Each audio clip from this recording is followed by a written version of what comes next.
השתוללו בטנטורה, זה היה משהו נורא. טנטורה היה כפר עשיר, בתים יפים, גרים כמו אירופאים, אתה יודע, וגם אנשים היו לבושות ויפה, וזה באמת היה כפר...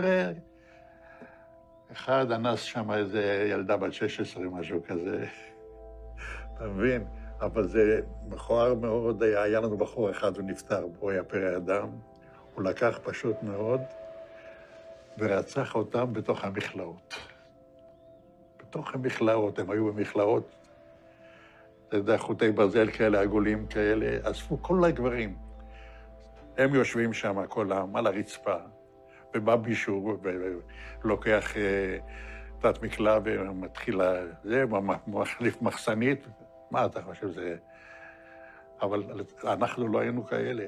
הוא היה יוצא דופן, הבחור הזה, כן, מה שהוא עשה. והשתיקו את הדבר הזה, והיו חבר'ה שלקחו את הלוויורים ורדפו אחרי חבר'ה ושרפו אותם. זה היה משהו זוועתי, וזה אסור לספר, אני לא אדבר על זה, כי זה יכול להיות סקנדל שלם מהעניין הזה. אני לא רוצה לדבר על זה, וזהו. ב3-4 חודשים הראשונים הייתי רוצח. מה זה אומר? אני לא לקחתי שבויים. בזמן קרב, אם מישהו ירים ידיים, משהו כזה, לא לקחתי שבויים. זה זעזע אותי עד כדי כך, לא יכלתי לעבור לסדר היום.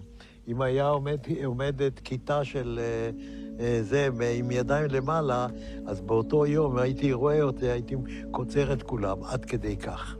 כמה אתה חושב אנשים הרגת ככה?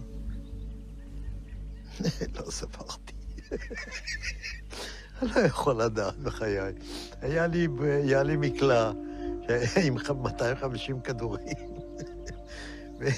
תראה, יריתי, נלחמתי כולם. אני לא יכול לספור.